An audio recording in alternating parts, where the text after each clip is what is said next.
In this episode, we're celebrating the season with a true holiday classic, A Jolly Christmas from Frank Sinatra. We'll take a quick spin through the swing, the sentiment, and the timeless charm that made this album a staple of Christmas playlists for generations. Grab some eggnog and let old Blue Eyes set the mood.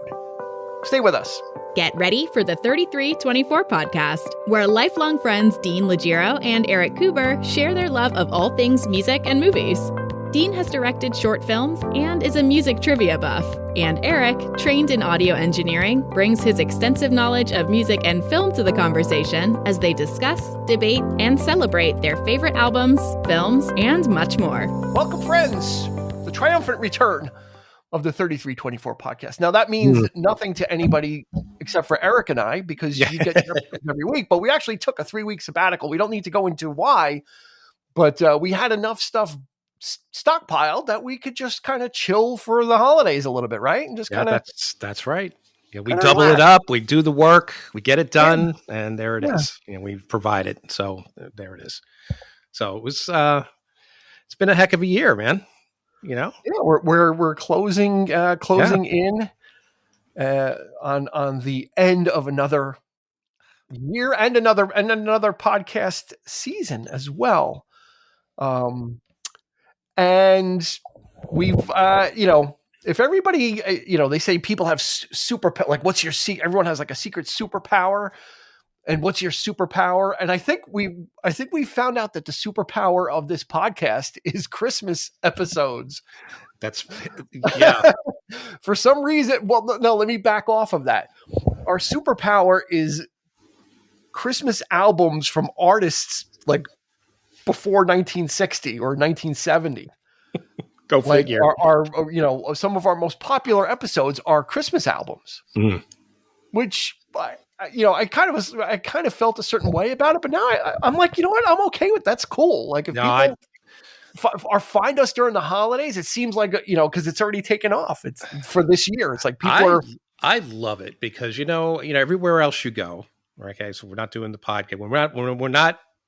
Because we do have a life outside the podcast, but on the everyday, everywhere you go around the holidays, there's this thing where people just loathe Christmas music, right? You go into stores, you go into, I can't say that you work with a bunch of people. They're just, oh my God, here comes the Christmas music. Yeah. And you can thank Mariah Carey for that probably. Right. But I think, I don't know. For me, it's refreshing to know that there are people that actually find it interesting, I guess, to two guys talking about Christmas albums. Talk about the music. Yeah. Maybe that's the thing. I don't know. But hey, why not? Yeah, I guess it's alternative. I guess it's, I never really thought this deeply about it, but I guess it's alternative programming. It's alternative Christmas programming. You're right. You're absolutely right. Because like you pointed out, these artists they're all gone. And it almost feels like, this stuff is becoming almost I'm not going to say something like archaic, but in a sense it's that tradition, that old tradition that is just slipping further and further. Yeah. You know what I'm saying? Like, it's like, it almost feels like the music itself is almost as old as, as like the traditional Christmas music before these guys even recorded this stuff themselves. Yeah, and in a way, I think what we're doing is kind of giving, reminding people, because it's easy to put on your local radio station, or you can put on Pandora, you can put on anything and get a Christmas mix of stuff. I tend to like the older stuff. I don't want to hear really newer stuff. We've talked about it probably. Yep. But I think by us kind of talking about an album, hopefully that will inspire some people just to put on a whole album by an artist of Christmas music, as opposed to having the mix, and there's usually a song or two, definitely from this album that get played, quite often in there. But I think when we did Bing Crosby and Nat King Cole and Charlie Brown, we're really advocating for kind of just kicking back and listening to the record, or however you're going to listen to it, but kicking back and listen to it, as opposed to putting a mix on and then you're cleaning, or you're doing whatever, So I think us talking about it is a nice little I hope it gives a background for people to enhance the listening experience, maybe. Yeah, and I think it puts you in a certain zone when you're listening to one particular artist and it's straight through. It's nice. It's like hey, wait a minute. This, instead of listening to you get smacked around by like an up tempo, a down tempo, a new song, an old 50 song. 50 different versions of the same song, right? You got by multiple artists. So yeah, you kind of just get. I think it's just I can understand that it's too much. It's but if you like one thing at a time, and just to have it on in the background while you're getting ready for the holidays, I think it helps. Yeah, and this album is quite interesting. So let's get into it, because this is really, again, I love why we do this, because again, it forces me to kind of assess things, and there was always something about one of these songs from the beginning that kind of gave me a certain, not an emotion, but a certain feeling, which we'll get into. But let's do the stats like we always do. If it's your first time, hey, happy holidays. Welcome aboard. Welcome to the 3324 podcast. We're going to get into the show now, finally.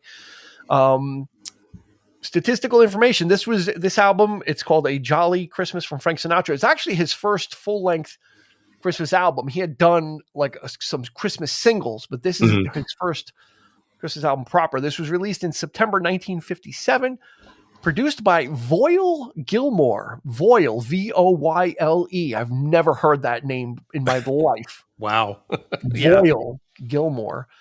There was one single released, Mistletoe and Holly. It did not chart. It hit number 23 on Billboard and certified 1 times platinum. And that was, I don't think they were certifying records like that yet. So that's probably a cumulative thing. It was probably issued, issued after that. So let's kind of set the table, because if you haven't listened to our Bing Crosby episode, this is kind of a sequel to it. And then I think we're going to need to do next year, we're going to need to do the third part of it. And we had talked, when we talked about Bing Crosby, and how back then in the 40s, he was like the king shit. Like, people were fawning over him. If he sang a song on the radio, like on a radio show, the next day it would sell like 1 million copies. Like, he was the first like idol where women were like swooning and falling over him. Like, he was like the original guy. And we talked about that. We talked about the 3 people, the triumvirate of it, where Sinatra then took over the mantle, where the women got a little bit crazier because it was the late 40s, early 50s. And Frank, Francis Albert really was a good looking guy. Not that Bing was not, but he was more of a traditional looking guy. Frank was, really kind of a good looking guy. He's skinny. And the women were falling over him. And then it ramped up a third time when Elvis Presley took over the mantle. And there hasn't been a single artist since then. There was no one in succession after that. It was Crosby, Sinatra, and then Elvis Presley. And the women got even crazier, and the fainting was even more, and the hysterics were even further with Elvis Presley. That's right. Yeah. So we've done Crosby, Sinatra. So next year we'll probably have to do like whatever Elvis's Christmas album is. But sure. Yeah. So Sinatra is like right in the middle of that. He kind of benefited from Bing Crosby and then passed the torch over to Elvis. And in 1957, he was right in the middle of it. Yeah, I can attest to that, because my grandmother, who lived in the same house, we ended up living together, as you know, was a huge Sinatra fan. That was her boy, That was her, And of course, my mom loved Elvis. So there you go. We had both. We had all, the Bing Crosbys, we had all 3, plus the Nat King Cole, sure. But like you say, from one, just in a span of just a mere less than a decade, you had these artists like transitioning.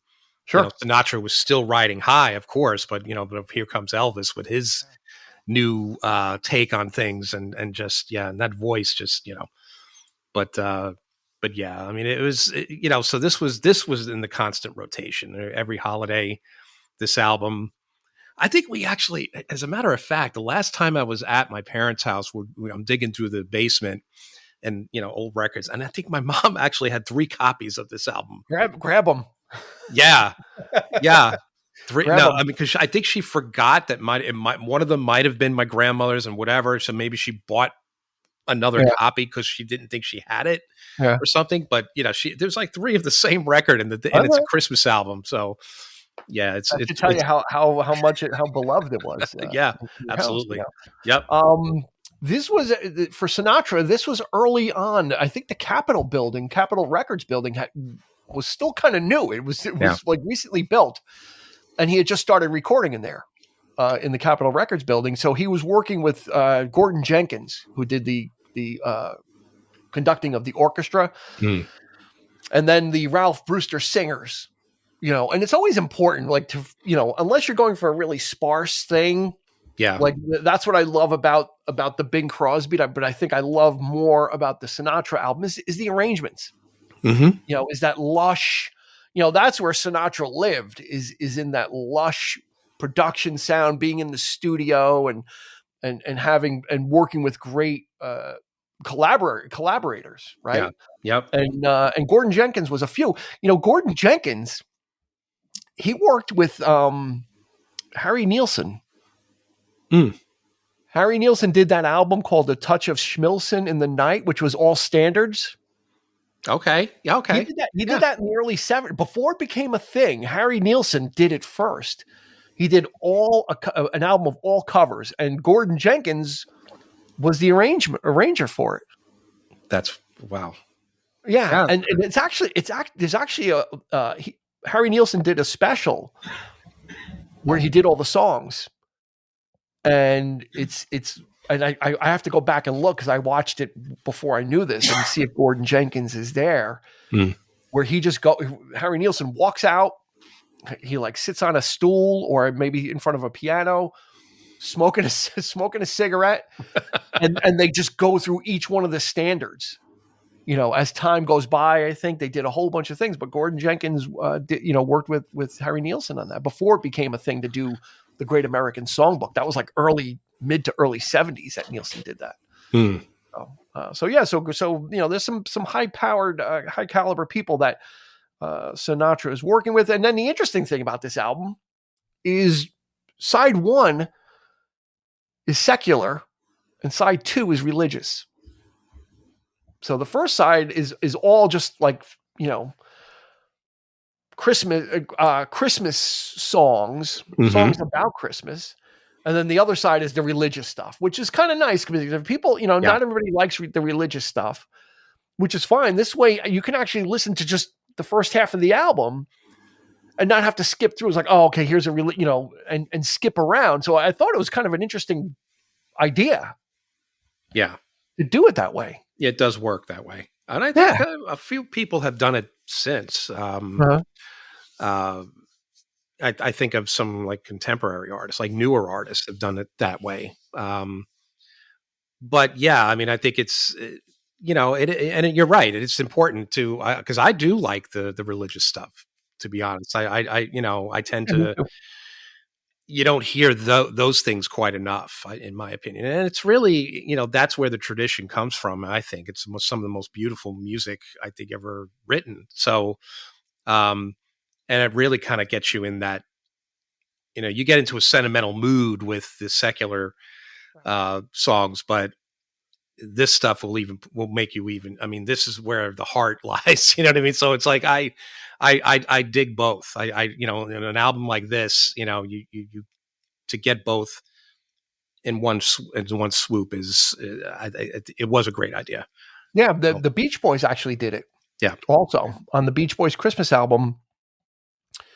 Side 1 or whatever side, I don't want to say it was side 1, but the one side of it is traditional Christmas music, not produced by Brian Wilson, produced by Dick somebody. And then side 2 is all the Beach Boys original Christmas songs produced by Brian Wilson. So it's the same type of thing as like side 1 is here's the regular stuff and it's going to sound very traditional and with the Beach Boys, and then side 2 was like all the Santa's beard and Little Saint Nick, like all the great original stuff that they wrote. Same thing. So if you didn't want to hear any of that, you could just listen to one side and you get all them doing all the traditional stuff. So it's not a new idea, but for this type of music, I think it works. We've talked about that where some albums are, one side is really up tempo and then they kind of slow it down. So there's different kind of riffs on this idea. It's interesting to look at, looking at the playlist here, the track listing, and some of the writers on this song, on the songs, some Mel Torme, I see, sure. I see Sammy Kahn. These are names that are very, very well articulated. Frank actually even has a co-writing credit on Mistletoe and Holly. Let's talk about that then. Let's start with Mistletoe and Holly, because that was the first time or maybe after I'd heard that song a lot when it first started coming to my consciousness. I'm like, he just does not sound excited.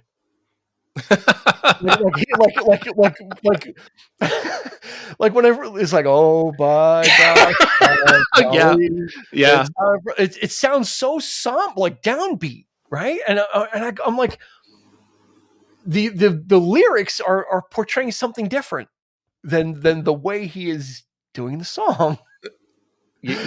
I never thought of it, but now when I think about it, you're right, absolutely right. Yeah, it's very like his vocal performance is very melancholy, almost like a counterpoint, to it, and which then led me down the path of this whole album is like that. It's not the most up tempo song is Jingle Bells, and it's kind of like after that, everything is almost like that Sinatra, like a man alone type persona, like standing under the street light with the jacket, over his shoulder. Like all these the rest of the performances are very introspective. It's not Frosty the Snowman. It's not Rudolph and hey, like laughing and giggling. It is all the songs are very, which had to be part of the song selection. Yeah. And you mentioned that he got a writing credit on that, which I read. I'm like, I don't know. I don't think he's ever written a song. Kind of like Elvis. Elvis would get writing credits on stuff too, and he never wrote a word. No, the people wrote for him. It was Frank. So, but yeah, you're right. I mean, I could definitely see that sort of. He did have that persona, right? He was always whatever, no matter what he did. It was love songs, or sad songs. It was always that same timbre. It was always that persona of him being the I could just picture him like sitting in a bar. Even. Yeah, like the last guy at the bar at the end of the night. Yeah, like, 1 to 3, he's got, like it's no one in the play. Yeah, exactly. And he attacks these songs that way. Which I like. And the more I listened to it, the more I liked it. I like this, especially when you listen to the whole album like that, because then it's setting a tone. Yeah.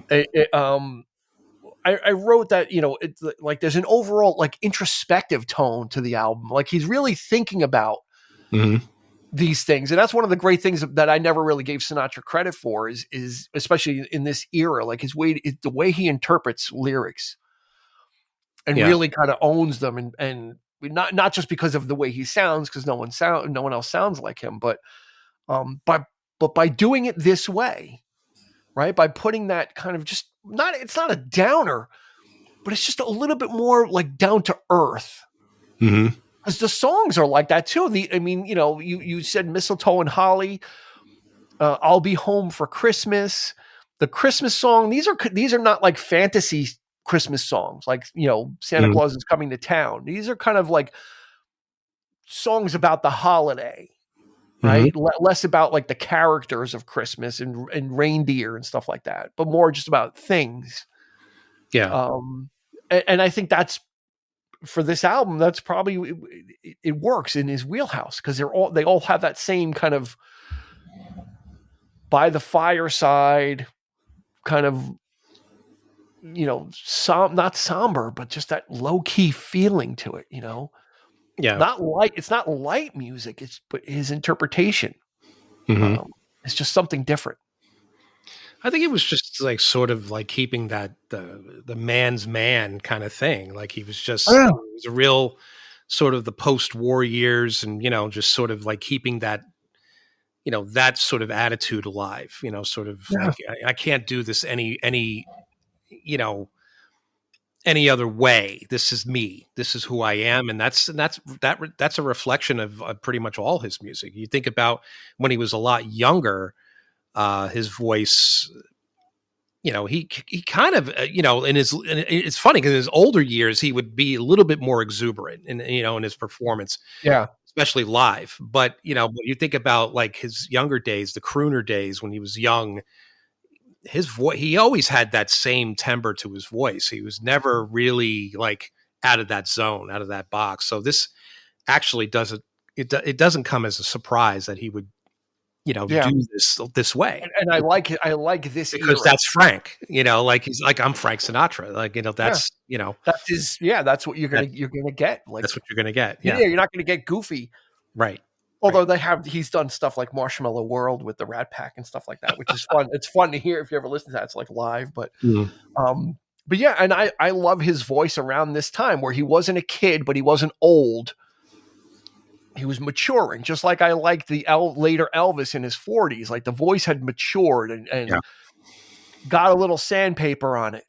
It doesn't sound so young and perfect. There's the weathering of it and the living of it. Yeah. And I think that's what helps these songs too, is that kind of, he's kind of lived these, the way he sings it is different than Bing Crosby. Bing Crosby croons it. He gets all and like the little extra things, but Sinatra kind of sings it like he's living it. I mean, like the Christmas waltz, like the whistling and the bubbling and all that. Yeah, but Sinatra, like I said, I mean, he's just straight, and I mean, he's kind of a badass if you think about it. I mean, I can't think of any other term. I know it sounds a bit cliche or whatever, but I honestly, I think that's why you love Frank, because because he just was what he was, and I dig that.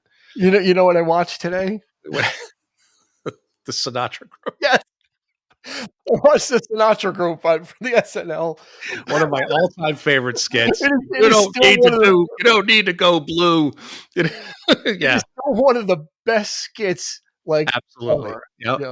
Absolutely. I got chunks of guys like you in my school. Yeah. I mean, there's all those stories about him, and it fit, like, it's so stereotypical, with Steve Lawrence and Edie Gourmet. It's like, right, Frank?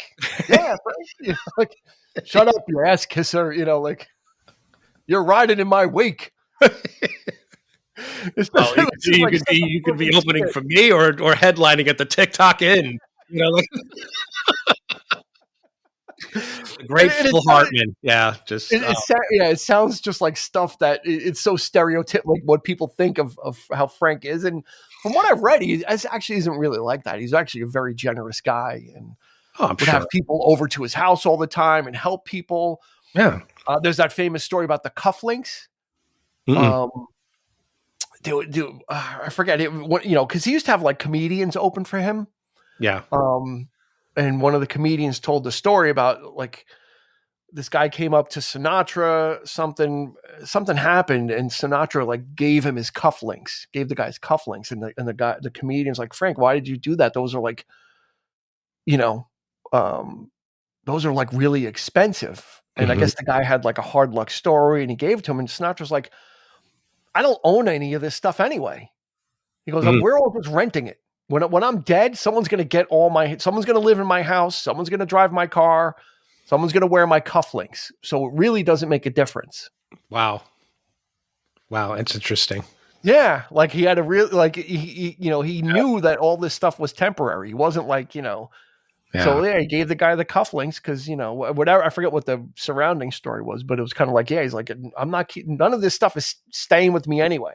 Someone else is going to have everything. They're going to be sleeping in my bed, driving my car, swimming in my pool. So what difference does it make for a pair of cufflinks? So, anyway, let's get back to this album. The Christmas Waltz.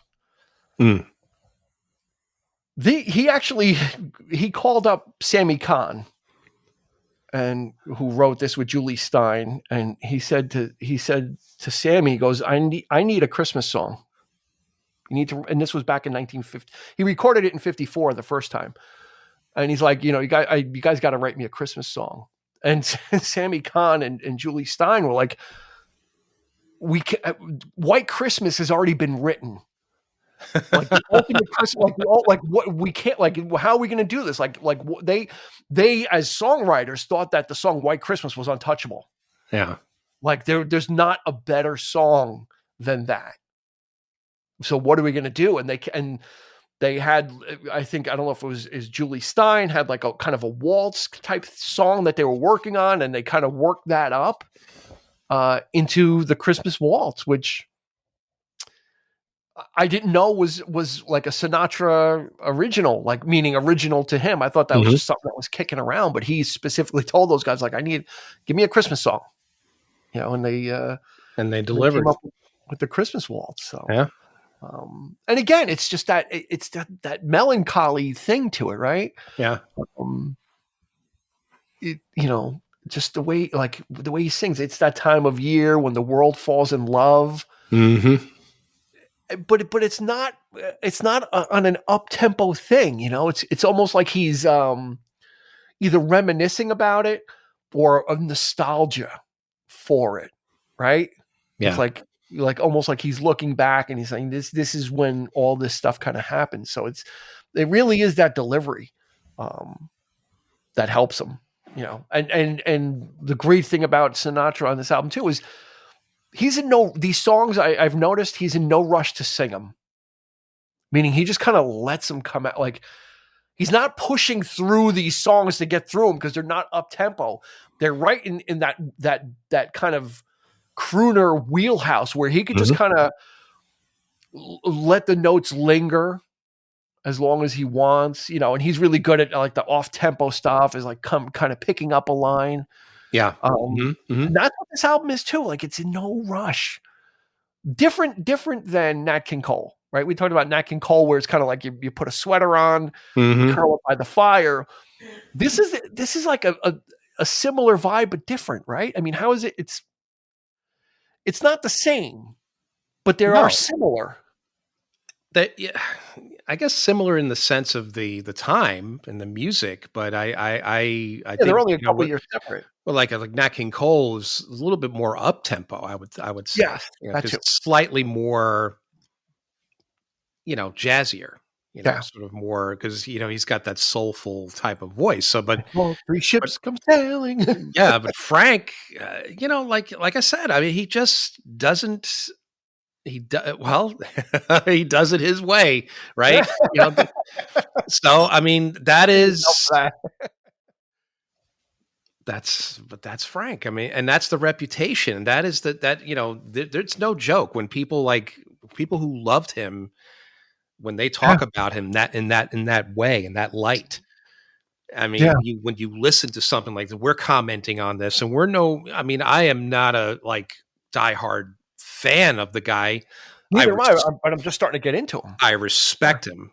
I always, because I heard it a lot in the house, like I mentioned before.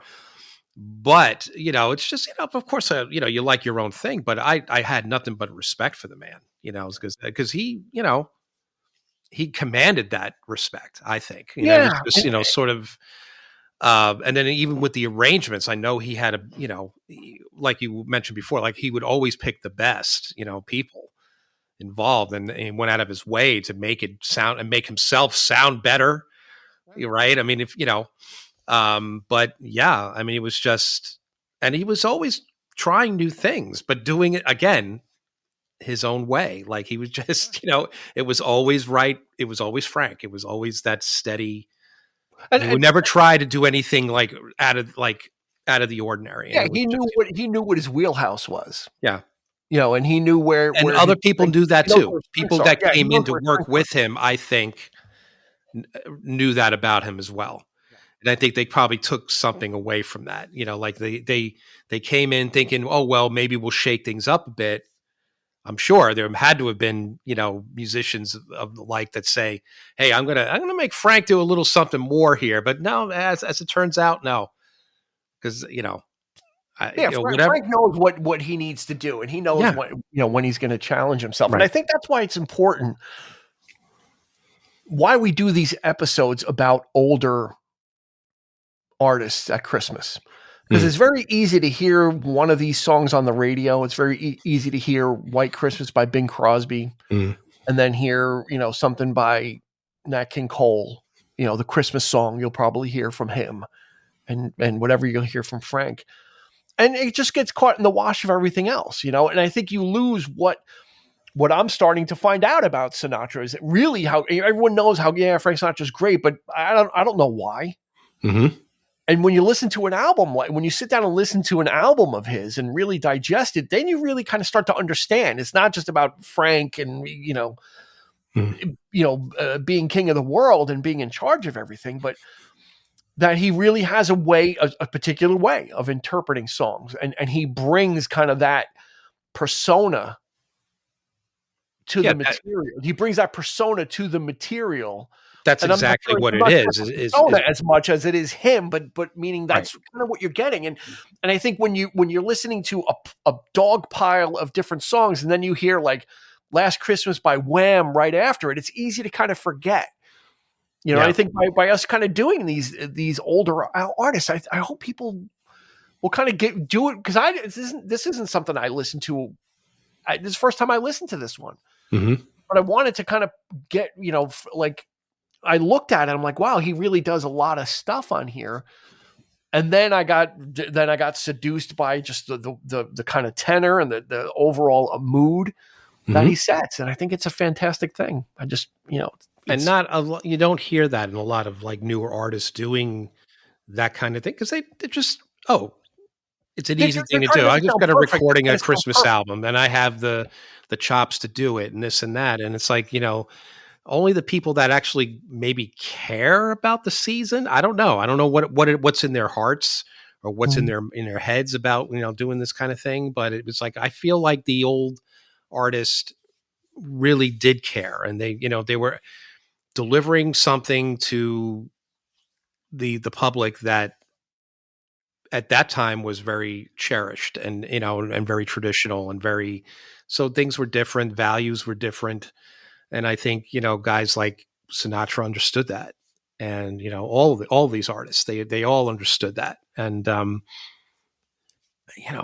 hear like a newer artist, I don't know. I don't know where the spirit is, nowadays, in people's minds, but it's just, I'm sure the intentions are good. I'm sure their intentions are right. But the problem with it is it's too polished.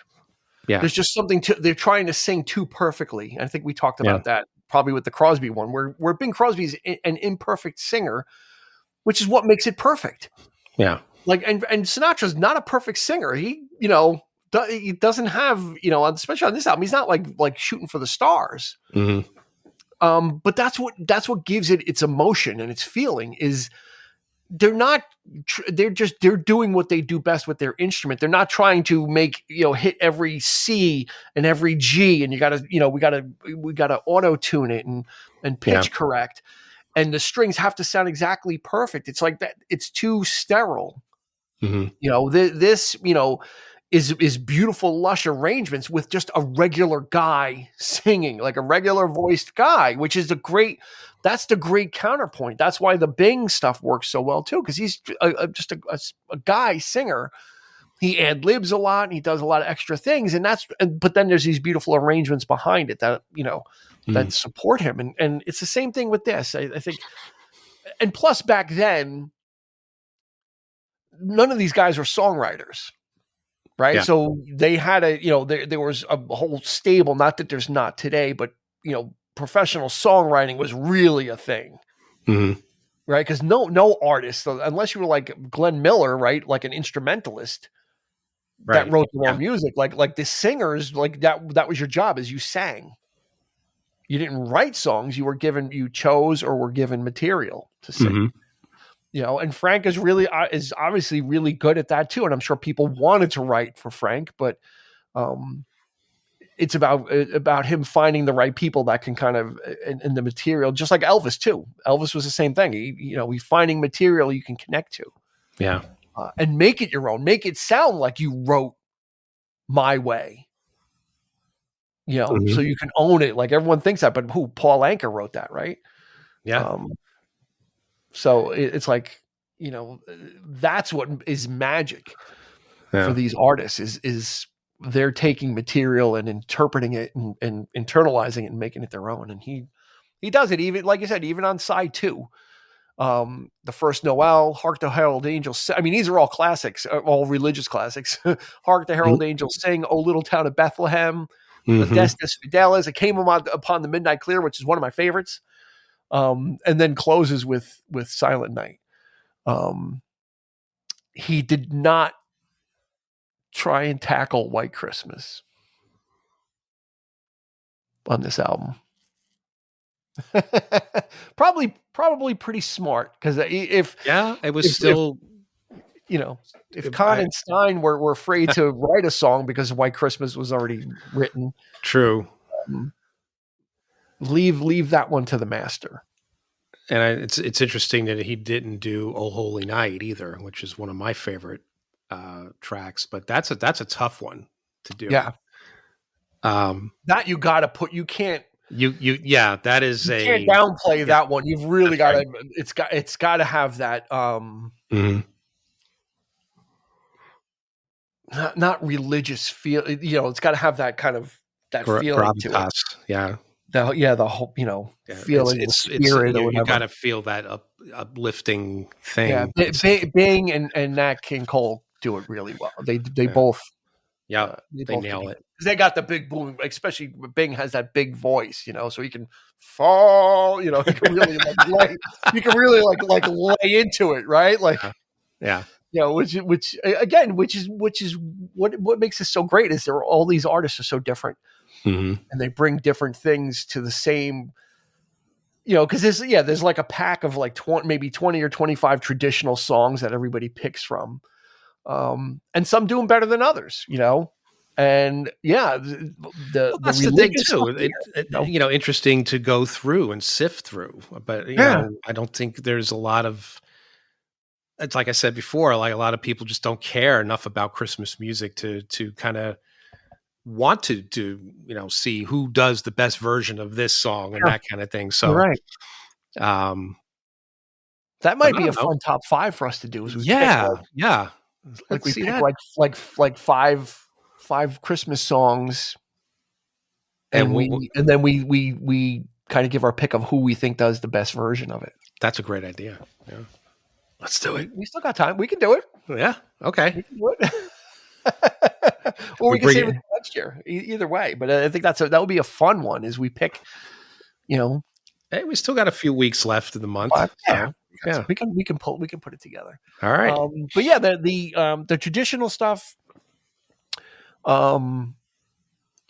is interesting because I'm so used to the Bing versions of some of these things, like Hark the Herald Angels Sing and Adestus Fidelis. That again, listening to Frank do it, put a whole new spin on it. It really did because of where he's coming from in his approach. Yeah.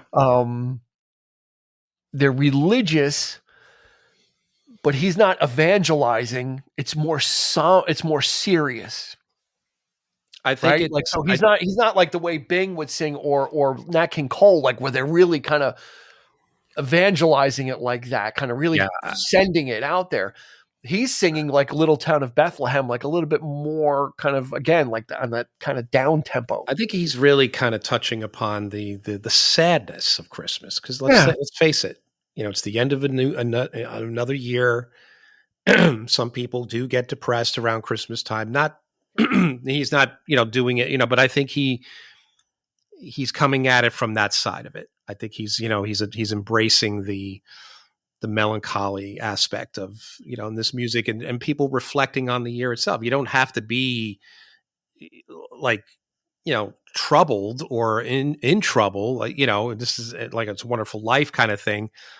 But we all tended to, like, at the end of the year, we're all reflecting on the Sure. highs and lows of the year. And there is a sense of sadness to see another year go. And I think, he really knew how to tap into that. And I think that's probably, why he said, he approached it like this. So there, that's pretty much it. Forget about everything I said before. I think that's it in a nutshell for me. quick U-turn, 40 minutes in. Hey, everything I said 39 minutes ago. Right. Just forget about all that. No. Forget all that. No. Throw that in the coal. Throw that in the fire. But again, Frank was always that. He was always tapping it. My albums, this stack this high of Frank Sinatra albums that both my mom and my grandmother had. If you look at just the covers of these albums, him with, like you say, with the street lamp and with standing there with the cigarette, and he's sitting at a bar, or he's like in one case he's actually dressed like a clown. Yeah, I have that one. A sad clown.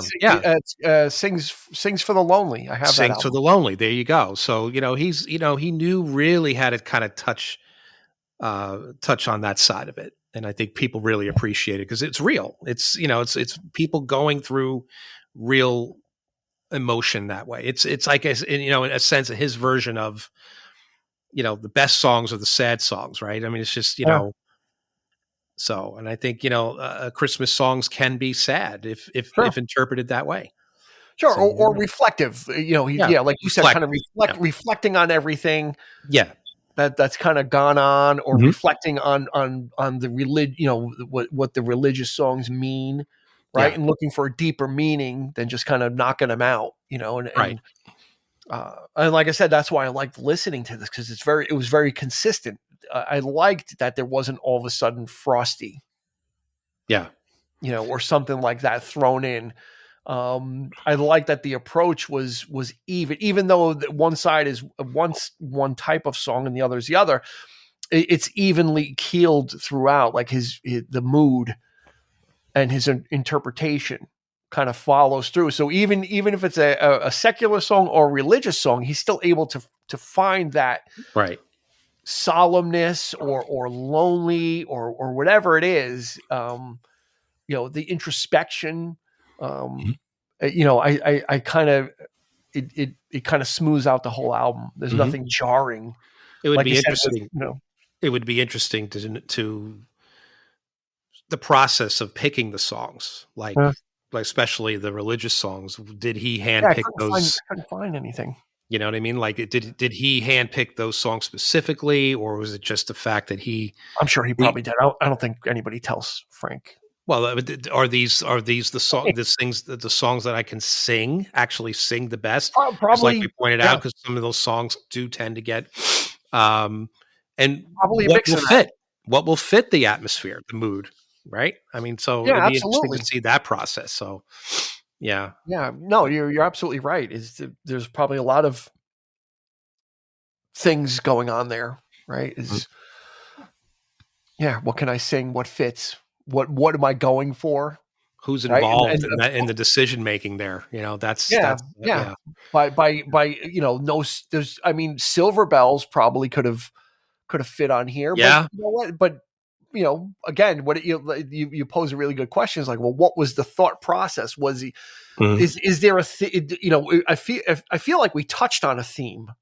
I feel like we kind of found a theme in the way he's performing the songs.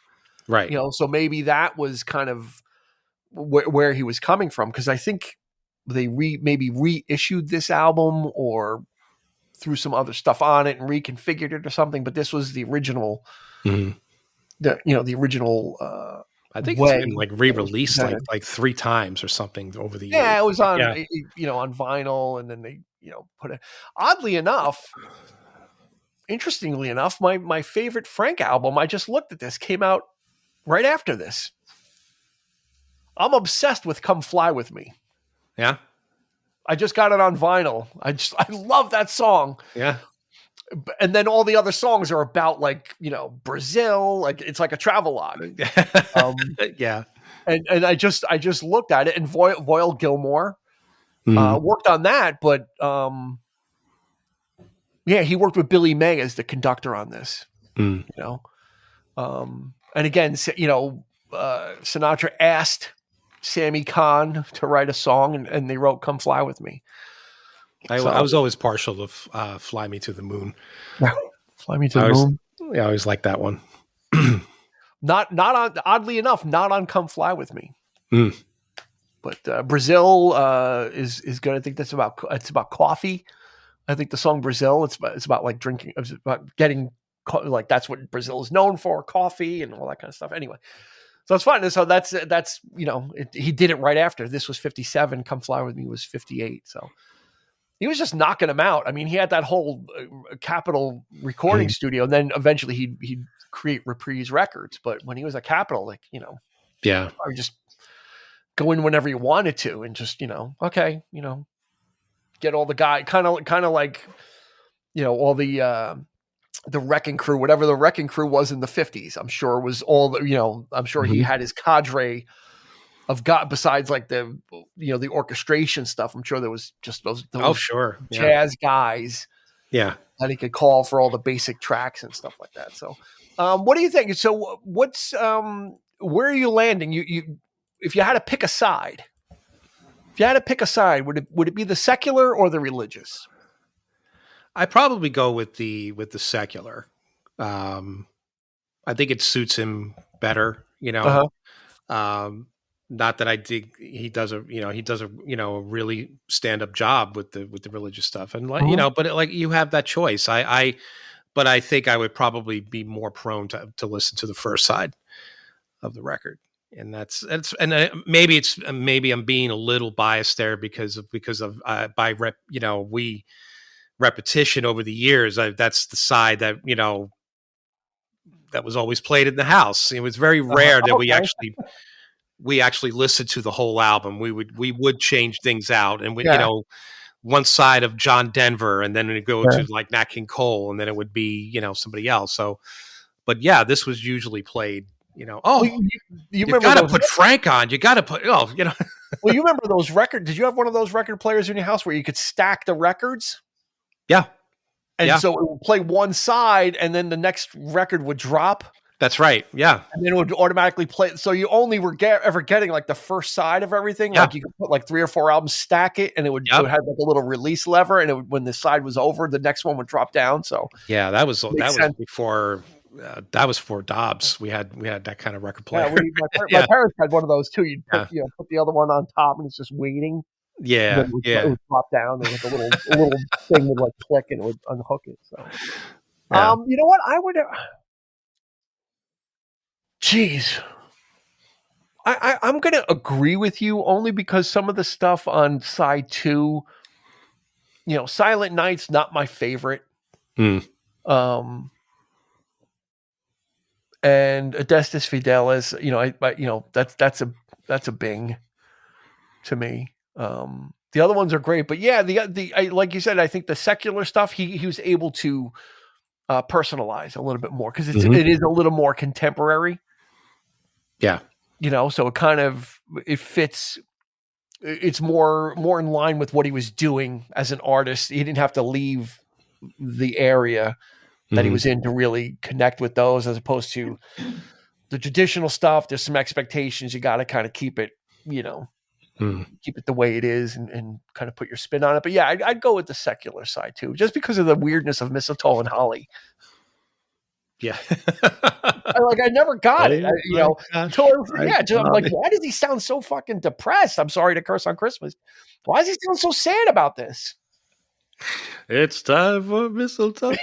He's like the fucking martini and the overeating. You know, like it just doesn't sound too happy about it. Like he's almost like he's lamenting it. Yeah. You know? Well, could be. I mean, maybe. Comes the big night, giving the tree the trim. Everything's like on a down. Like each phrase ends on like a down note, not like on an up note. Who knows? Maybe it was his take on like, hey, I'm not a big fan of Christmas music either. You know, the way it starts like dun, dun, dun, dun, dun, dun, Yeah. It's very interesting. Very odd arrangements. Yes. Yeah, it always kind of like grabbed me, and I always wonder. I'm like, what? It almost sounds like if the equivalent of a Saul Bass like graphic, right? These weird sort of. You could just picture like, the squares or the like, sort of Catch Me If You Can type thing happening, It's just strange. So I'll go with that too. Everybody check this album out. It fits in with all the other stuff we've done. Like I said, we've got one more part of if we're going to do like the crooner trilogy, we'll have to address Mr. Presley. And then of course maybe a top 5, but I think that's going to do it for this episode. I think it is just great. Just check it out. Put Christmas albums on. It's easy to do a mix, but stick with take the trip with an artist because if you do like I did, you really actually find out why Mistletoe and Holly sounds the way it does. Like I thought it was sort of weird, but within the context of the album, it absolutely, I understand it. It's interpretive. On its own, it's kind of like strange. So give this. It's on all the streaming. It's a special edition. Where he does like the Easter seals. Hey, it's FS for CS, Frank Sinatra for Christmas seals, and buy Christmas seals to stop tuberculosis. That kind of stuff. I love those old radio ads when they would get the people to read it. It's kind of like you pointed out. I mean, even if this one doesn't do it for you, there's plenty out there from this period, from the 60s and on. But the point is like to just embrace Christmas music. Sit down, listen to an album, listen to it all the way through, get into the spirit. Andy Williams, you can go with. I mean, Perry Como. There's a lot of these great artists that really we would. If we were in our 20s, we were making fun of. Let's be honest, we were making fun of like Robert Goulet. Of course, Goulet. Right? But now as I'm kind of getting here, I'm starting to understand. Yeah, I'm starting to understand it. I get it. I kind of understand it now. I understand what this music meant and what it was, and it was the popular music of the time. It wasn't the music I grew up on, but it was. At the time, this is what people were listening to, right? And they were great singers like Como and Andy Williams and all these guys that were just kind of, making albums, and then they made their Christmas album. As a kid, I probably the only time that I would actually want to listen to these artists, was a Christmas. If I wouldn't have it any other way when I was a kid, it's like because I was so used to hearing it. And it's like that became part of it, part of the package. Yeah, that's when you listen to them. Can't wait to pull out the albums. Let's get them going and wrapping presents and sitting around and So that's it's all part and parcel to the experience. But you're right. In these artists, they were great in their own way, in their own time, and I respect the hell out of them. Me too. I'm learning, and I'm going further back, which is exciting because again, I'm a sucker for great arrangements. So, ELO did that to me, and I'm sure that's where Jeff Lynne got it from. So this stuff fits in probably a lot easier for me than for maybe someone that's into metal or something else. I can transition into these waters. It's not like jumping into an ice cold pool.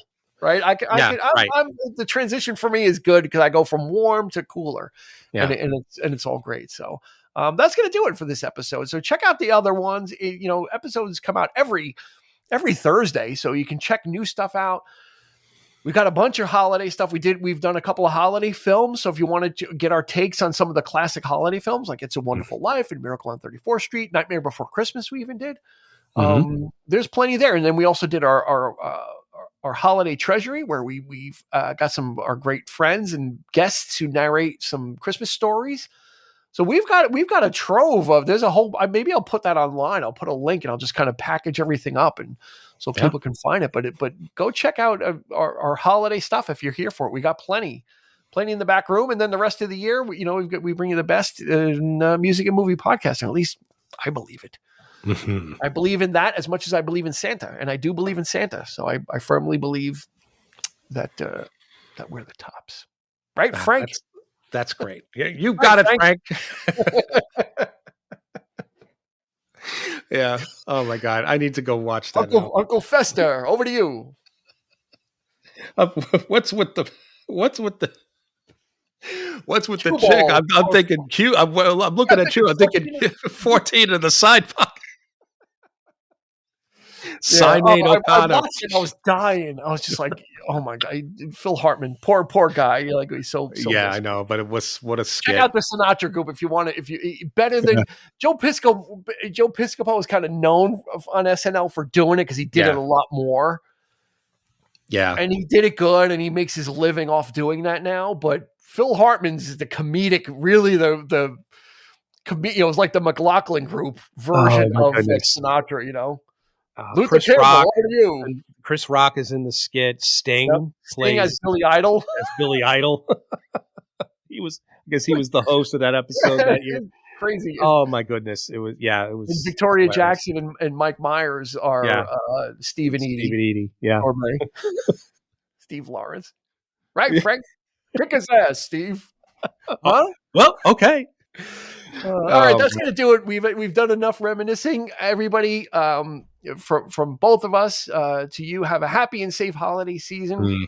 We look forward to seeing you the rest of the year and throughout 2026. So for Eric, this has been Dean, and we will catch you on the flip side. You've been listening to the 3324 podcast with Dean Legiro and Eric Cooper. You can find us on your favorite podcast provider, so please like, subscribe, and rate to become a part of the 3324 family. Your feedback is important, so make sure to follow us on Instagram and Facebook at 3324 podcast and on Twitter at 3324p to join the conversation.